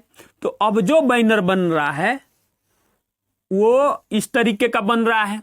तो क्वेश्चन क्या कहता है? तो बैनर बोर्ड का कितना प्रतिशत हिस्सा प्रिंटिंग के लिए, तो प्रिंटिंग के लिए यह आ रहा है, इतना ही हिस्सा आ रहा है। तो अब समझिएगा प्रिंटिंग, तो प्रिंटिंग तो इतना ही का हो रहा है। तो अब समझिएगा, देखिए यह जो इसकी लेंथ है इधर और इधर, यह घट गई, तो घट गई तो अब कितना हो जाएगा? देखिए ये वाला लेंथ तो घटेगा, तो 30 और 30 60 घटेगा, तो कितना बच जाएगा? 240, यानी यह जो पार्ट आ गया यह आ गया 240। अब समझिएगा उसके बाद में 20 इधर से घटा, तो ये वाला लाइन ने इसका कम हो रहा है, इसका ये छोटा हो रहा है, तो कितना हो जाएगा? 20 दूना 40, तो 40 घट जाएगा, तो यहां कितना हो जाएगा? 160 हो जाएगा। अर्थात बस इसी का जो क्षेत्रफल है यह यूज हो रहा है 240 सीएम का और 160 का। तो कर दीजिए इसका गुणनफल, कितना हो जाएगा? 240 गुना 160 बटा टोटल का यूज का है, यानी 300 गुना 200 गुना 100% हो जाएगा। तो 00 से 00 कैंसिल हो जाएगा, और फिर यहां पर भी 00 से 00 कैंसिल हो जाएगा। इससे काटेंगे तो यह 8 बनेगा, इससे भी यह कटेगा तो 8 होगा, यानी 8 8 64% हिस्सा प्रिंटिंग में यूज हो रहा है, बाकी सब मार्जिन में चला गया। अर्थात जिस ऑप्शन में 64% दिया गया है वही हमारा आंसर हो जाएगा, अर्थात ऑप्शन नंबर डी हमारा आंसर हो जाएगा। चलिए हम लोग अगला प्रश्न देखते हैं, क्वेश्चन नंबर 75। क्वेश्चन नंबर 75 में कहता है कि एक आयताकार चारागाह भूमि का आयाम 50 मीटर और 42 मीटर है, जिसमें एक बकरी भूमि के मध्य से एक खंभे से 21 मीटर की लंबाई की एक रस्सी में बांधा गया है। चराई के लिए बकरी के पहुंच न पाने वाला क्षेत्रफल वर्ग मीटर में कितना होगा। बहुत आसान क्वेश्चन है, ध्यान से देखिएगा। आयताकार चरागाह है, कैसा है, आयताकार है। तो मान लीजिए कि यह आयताकार एक चरागाह है और यह इसका मध्य है। मध्य है तो ध्यान से देखने वाली बात है, बकरी को 21 मीटर लंबाई की रस्सी से बांधा गया है। तो यहां पर जो है हम लोग का यह 42 मीटर है चौड़ाई आयत का, और यह कितना है, 50 मीटर दिया हुआ है। तो आप बताइए जब यह मध्य में होगा तो यहां से यहां तक आके चरेगा और फिर यहां से यहां तक आकर चरेगा, यानी कि और इसी त्रिज्या से जब इसको हम लेकर इसे घूम जाएंगे, ऐसे घूम जाएंगे, तो यह एक वृत्ताकार भाग में चरेगी, यानी कि तो चराई के लिए नहीं पहुंच पाने, यानी कि आयत के क्षेत्रफल से हम एक वृत्त के क्षेत्रफल को घटा लेंगे तो चराई के लिए नहीं पहुंच पाने वाला क्षेत्र यह जो है यह निकल जाएगा। तो बस हो गया, कुछ नहीं करना है। क्या हो जाएगा, आयत का क्षेत्रफल कितना होगा, 50 गुना 42 माइनस यह कितना हो जाएगा, पाई आर स्क्वायर 22/7 गुना 21 गुना कितना हो जाएगा, 21 हो जाएगा। इससे यह कटेगा तो क्या हो जाएगा, 3 हो जाएगा। कर दीजिए इसका कैलकुलेशन।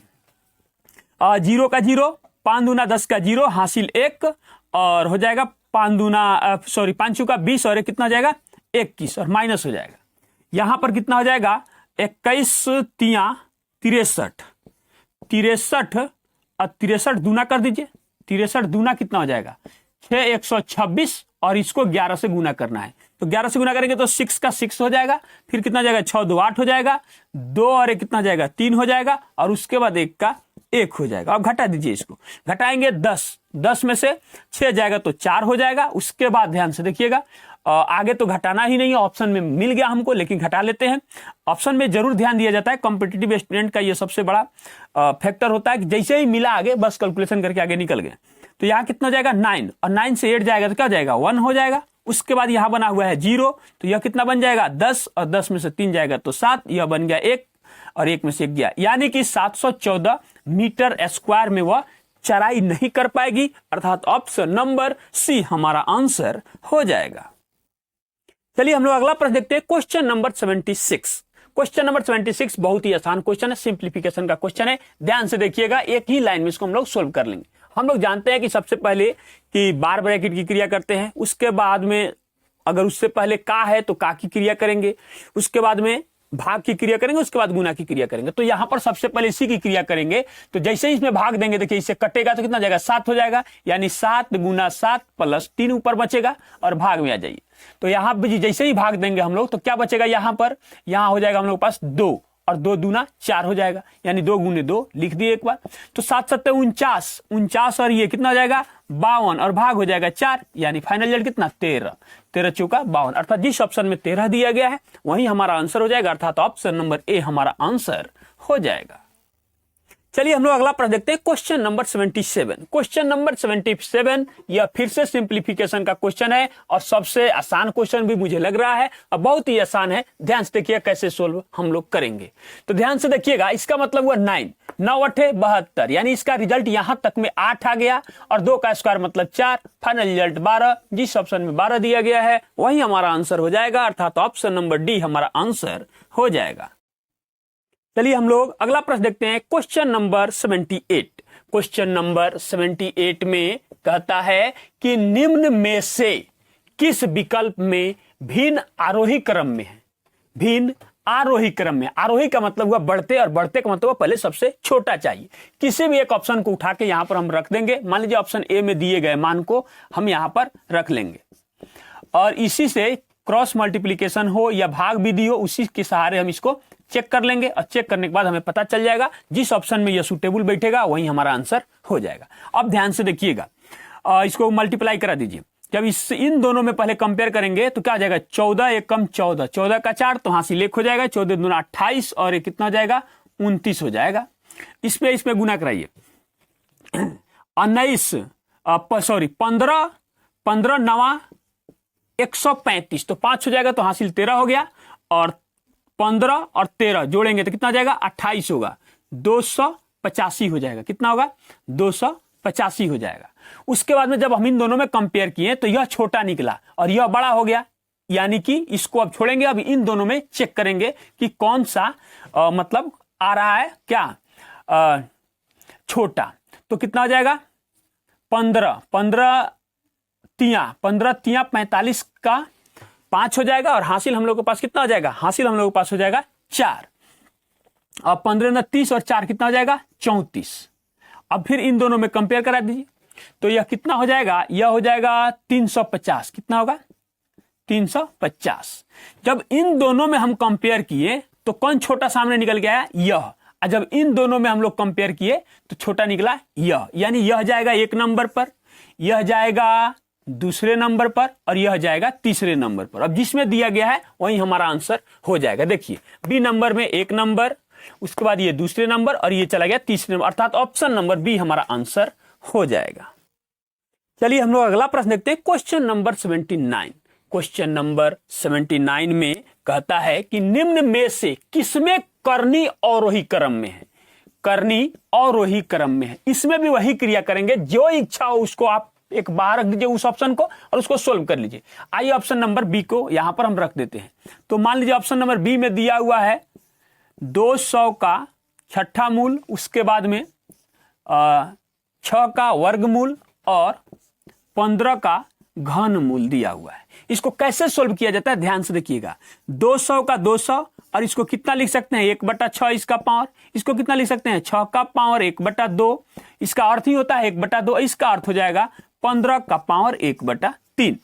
अब ध्यान से देखिएगा, जो यहां पर हर में जो मान है सबके, उस मान का एलसीएम ज्ञात करते हैं, और सबका एलसीएम 6 हो जाएगा। 6 से सब में मल्टीप्लाई कर दीजिए और कैंसिल करा दीजिए। जो पावर बचेगा उस पावर को यहां पर हम लोग रख देंगे 3, और यहां कटेगा तो क्या हो जाएगा 2, यानी कि 200 का पावर 1 आएगा, उसके बाद में 6 का पावर 3 आएगा, और 15 का पावर 2 आएगा। इसका मान हो जाएगा, इसका अर्थ हो जाएगा 200 का 200 ही रहेगा, इसका अर्थ हो जाएगा 6 का क्यू का अर्थ होता है 216, और इसका अर्थ होता है 225। अब गौर कीजिएगा, अवरोही मतलब घटते कब घटेगा, जब सबसे बड़ी होगी पहले।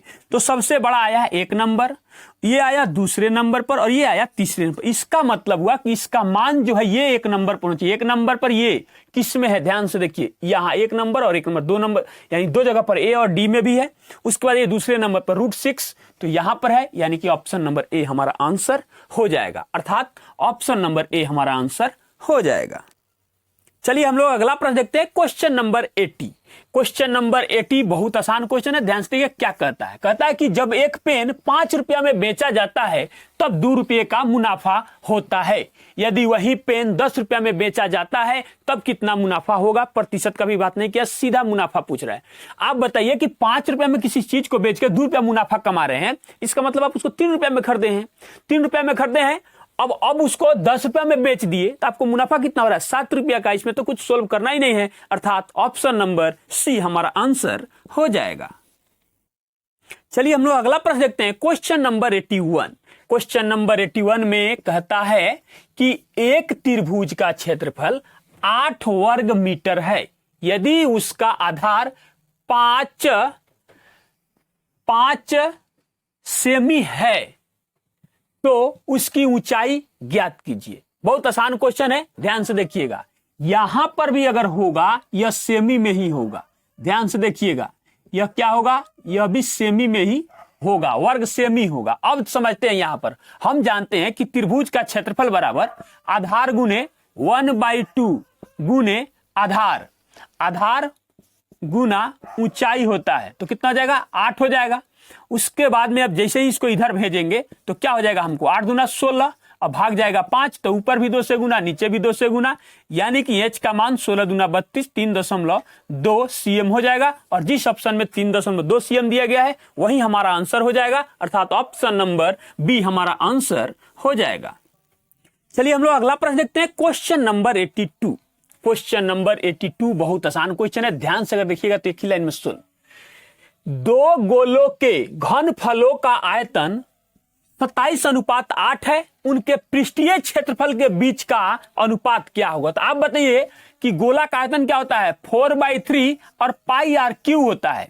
तो ये तो सब में कॉमन है, तो इसका कोई मतलब ही नहीं रहा। सिर्फ इसका अगर हम लोग घनमूल कर देते हैं, इसका अगर घनमूल कर देते हैं तो इसका r का मान हमारे पास ज्ञात हो जाएगा, और आर का मान क्या हो जाएगा, देखिए इसका सहारा लेंगे तो इसको इस साइड भेज दिए तो 3:2 में आ जाएगा। अब ध्यान से देखो उनके पृष्ठीय क्षेत्रफल, तो पृष्ठीय क्षेत्रफल कितना होता है 4πr² होता है। तो फिर यहां पर भी दोनों में है तो ये कॉमन है तो कैंसिल हो जाएगा और सिर्फ इसका स्क्वायर कर देंगे, सिर्फ इसका क्या कर देंगे स्क्वायर कर देंगे, यानी 9:4 हो जाएगा। जिस ऑप्शन में दिया गया है वही हमारा आंसर हो जाएगा, अर्थात ऑप्शन नंबर ए हमारा आंसर हो जाएगा। चलिए हम लोग अगला प्रश्न देखते हैं, क्वेश्चन नंबर 83। क्वेश्चन नंबर 83 में कहता है कि त्रिभुज PQR में कोण P, कोण Q, कोण R का अनुपात जो है 2:5 है। एक रेखा QR के समानांतर खींची जाती है तो PQ तथा PR को क्रमशः A तथा B पर स्पर्श करती है, तो कोण PAB माइनस कोण PAB का मान क्या होगा। बहुत आसान क्वेश्चन है, ध्यान से देखिएगा कैसे क्वेश्चन को सोल्व करेंगे। मान लीजिए कि यह P, Q और R एक त्रिभुज है जिसके बारे में बताया गया है कि कोण P का जो मान है अनुपात में अनुपात 2 है। फिर इसके बारे में आपको बताया गया है कि इसका भी मान जो है अनुपात में अनुपात 2 है और इसका भी जो मान है अनुपात में 5 है। ठीक है, एक रेखा QR के समानांतर खींची जा रही है। एक रेखा हमने खींच दिया, क्या खींचा, इसके समानांतर है, एक दूसरे के समानांतर है। जो PQ पर जो काट रही है वो A है, A पर स्पर्श कर रही है और PR को क्रमशः B पर स्पर्श कर रही है, यहां पर स्पर्श कर रही है। तो आप जानते हैं कि जब दो समानांतर रेखा को एक तीसरी रेखा जब काटती है तो यहां पर बना हुआ कोण इस कोण के मान के बराबर होता है। इसका मतलब हुआ कि यहां पर भी जो कोण बन रहा है यह अनुपात 2 बन रहा है और यहां पर भी जो कोण बन रहा है यह अनुपात 5 बन रहा है। अब चीजों को समझने वाली बात है, हमसे क्वेश्चन में पूछा गया है कि कोण PBA यानी यहां का मान हमसे पूछा गया है, तो पहले इसको ज्ञात करेंगे। कोण PBA माइनस कोण PAB का अंतर हमसे पूछा गया या इसका जो भी कहिए मान ज्ञात करना है। अब पहले समझिए त्रिभुज के तीनों कोणों का मान हमेशा जो होता है वह 180 डिग्री होता है, तो अनुपात में यह मान कितना है 9 के बराबर है। यहां से जोड़िए, नहीं तो किसी एक को ही पहले पकड़ेंगे तो इसका मान कितना हो जाएगा 180, यानी अनुपात 1 का मान कितना आ गया, अनुपात 1 का मान आ जाएगा हम लोग के पास 9 × 18 20 डिग्री। अब समझिएगा, तो अब यहां पर आते हैं PBA यानी अनुपात 5 का मान कितना हो जाएगा 100 यानी 100 डिग्री। और उसके बाद PAB यानी इस कोण का मान हमसे पूछ रहा है तो कितना हो जाएगा, अनुपात में 2 है तो अनुपात 1 का मान 20 है तो अनुपात 2 का मान कितना हो जाएगा 40 डिग्री और इसका अंतर कितना हो जाएगा 60 डिग्री। और जिस ऑप्शन में 60 डिग्री दिया गया है वही हमारा आंसर हो जाएगा, अर्थात ऑप्शन नंबर ए हमारा आंसर हो जाएगा। चलिए हम लोग अगला प्रश्न देखते हैं, क्वेश्चन नंबर 84। क्वेश्चन नंबर 84 में कहता है कि AB तथा CD एक वृत्त की 2 समानांतर जीवाएं हैं जिनमें AB बराबर 10 cm तथा CD बराबर 24 cm है। तदनुसार यदि वे जीवाएं केंद्र के विपरीत दिशाओं में हो और उनके बीच की दूरी 17 cm हो तो उस वृत्त की जीवाएं कितनी है। बहुत आसान क्वेश्चन है, ध्यान से देखिएगा। मान लीजिए यह हम लोग के पास एक वृत्त है, उसके बाद यह इसका केंद्र हम लोग मान लिए। अब समझिएगा, कह रहा है कि AB और CD एक वृत्त की 2 समानांतर जीवाएं हैं और AB का मान हम लोग के पास कितना दिया हुआ है 10। तो मान लीजिए 10 दिया हुआ है तो ये दूर भागेगा, ऐसे आएगा, यहां से यहां तक 10 दिया हुआ है और जो 24 है। देखिए जीवा जो होता है ना, जो जितना बड़ा होता है वह केंद्र के जितना उतना ही नजदीक होता है और जो छोटा होता है ना वो केंद्र से दूर होता है। ये समझने वाली बात है। अब समझिएगा, और क्या बोला है वे केंद्र के विपरीत है, यानी कि एक इधर है तो एक इधर भी है और ये समानांतर है, कुछ इसका नामकरण है तो दे दीजिए AB और CD, कोई दिक्कत उससे नहीं है। और इसका मान जो दिया हुआ है 24 दिया हुआ। अब समझिएगा, फिर है उनके बीच की दूरी, यानी यहां से केंद्र से होते हुए ये लाइन जब गुजर रही है तो इनके बीच की दूरी 17 सीएम है, हाँ 17 सीएम दिया हुआ है। तो इसके बारे में हमसे पूछा जा रहा है कि इसकी त्रिज्या क्या होगी। देखिए यहां से यहां या यहां से यहां या कहीं का भी, यह आर है और यह भी आर है। तो देखिए जब भी केंद्र से जीवा पर लंब डाला जाता है तो यह 90 डिग्री का कोण यहां बनाता है, वह लंब कह ही रहे हैं 90 डिग्री का कोण बनाता है। अब ध्यान से समझिएगा, यह भी आर है, यह भी आर है। तो अब 12 है और जीवा केंद्र से जीवा पर डाला जो भी लंब डाला जाता है वह दोनों को बराबर भाग में विभाजित करता है, काटता है। तो यहां पर भी 5 हो जाएगा, इधर भी 5 बनेगा, इधर भी 12 तो इधर भी 12 होगा। और यह 17 है तो एक भाग को मान लिया यहां पर x है तो यहां कितना हो जाएगा 17 माइनस x हो जाएगा। अब समझिएगा चीजों को। अब हम करेंगे क्या कि पाइथागोरस परिमेय आर स्क्वायर बराबर आर स्क्वायर कर देंगे। यह एच का काम कर रहा है, यानी इन दोनों भुजाओं के वर्गों का योग आर के स्क्वायर के बराबर होगा, यानी कि 12 का स्क्वायर प्लस एक्स का स्क्वायर बराबर यहां कितना हो जाएगा, इस आर के स्क्वायर बराबर 5 का स्क्वायर प्लस 17 माइनस एक्स के स्क्वायर के बराबर हो जाएगा। अब समझिएगा यह कितना हो जाएगा 12 बरा 144, यहां एक्स स्क्वायर रहेगा ही रहेगा, यहां कितना हो जाएगा 25 प्लस यहां कितना हो जाएगा 289 और प्लस एक्स स्क्वायर हो जाएगा और माइनस 17 दूना 34 एक्स हो जाएगा। देखिए इस एक्स स्क्वायर से यह एक्स स्क्वायर कैंसिल हो गया, बाकी अब कैलकुलेशन आराम से कर लेना है। अब समझिएगा थोड़ा पर ध्यान से इस चीज को। अब इसको भेज दीजिए इस साइड, इस सबको भेज दीजिए इस साइड, तो यहां हो जाएगा 34x बराबर यह इधर आके घट जाएगा, तो एक ही बार में घटा ही लेते हैं यहां पर डायरेक्ट। तो 144 को घटा देंगे। जब हम लोग 144 को इसमें से घटाएंगे तो यहां क्या आएगा 5, यहां आएगा 4, यहां आएगा 1 और 25 इसमें जोड़ लीजिए। 25 इसमें हम लोग जोड़ देंगे, 0 4 2 6 और ये कितना जाएगा 7 और ये हो जाएगा 1, यानी कि आ गया 170। तो 17 दूना, अब इस दूना से यह कट जाएगा तो कितना आएगा 5 आएगा, यानी x का मान आ गया 5। अब समझिएगा x का मान यहां पर जब 5 आ गया तो आप जानते हैं त्रिभुज ऐसे जब बन रहा है उसके अंदर तो निकाल भी सकते हैं या डायरेक्ट भी निकालेंगे। 12 हो गया, इसी को x मान लिए हैं, इसका मान 5 आया हुआ है। तो आप जानते हैं कि ट्रिपलेट इसके साथ जो बनता है तो यहां r का मान कितना होगा, r बराबर 13 सीएम, और जिस ऑप्शन में 13 सीएम दिया गया है दे दनादन आंसर हमारा हो जाएगा ऑप्शन नंबर सी हमारा आंसर हो जाएगा। चलिए हम लोग अगला प्रश्न देखते हैं, क्वेश्चन नंबर 85। क्वेश्चन नंबर 85 में कहता है कि एक वृत्ताकार मैदान के चारों ओर एक वृत्ताकार सड़क है, तदनुसार उस सड़क के बाहरी वृत्त और आंतरिक वृत्त की परिधियों का अंतर 66 मीटर का हो। तो पाई बराबर 22/7 लेना है, लेकर सड़क की चौड़ाई कितनी होगी। बहुत आसान क्वेश्चन है, ध्यान से देखिएगा। मान लीजिए कि यह एक वृत्ताकार मैदान है और इसके बाहर यह सड़क है, सड़क है, सड़क है, सड़क है, सड़क है। अब यहां से यहां तक तो ठीक है, यह भी आर तो यह भी आर, और इधर जो बच रहा है मान लीजिए कि यह एक्स है, सड़क की चौड़ाई बराबर एक्स मान लेंगे। अब क्वेश्चन में बताया कि आंतरिक और बाहरी वृत्त की परिधि का अंतर 66 मीटर है, तो परिधि बराबर क्या होता है 2 पाई और आर होता है, तो आर के जगह पर यहां क्या रख देंगे आर प्लस एक्स रख देंगे, और इसका अंतर है 2 पाई आर बराबर 66 मीटर। अब दोनों में से 2 पाई कॉमन ले लीजिए, तो जैसे ही 2 पाई हम कॉमन लेंगे तो अंदर में क्या बचेगा r plus x minus r बराबर 66। आर से आर कैंसिल हो गया, हमको यही चाहिए ही सड़क की चौड़ाई, हमने इसको एक्स माना है। अब ध्यान से देखिएगा, इससे यह कटेगा तो कितना हो जाएगा, यहां हो जाएगा 33 और यहां कितना आएगा 22/7 गुना एक्स बराबर 33।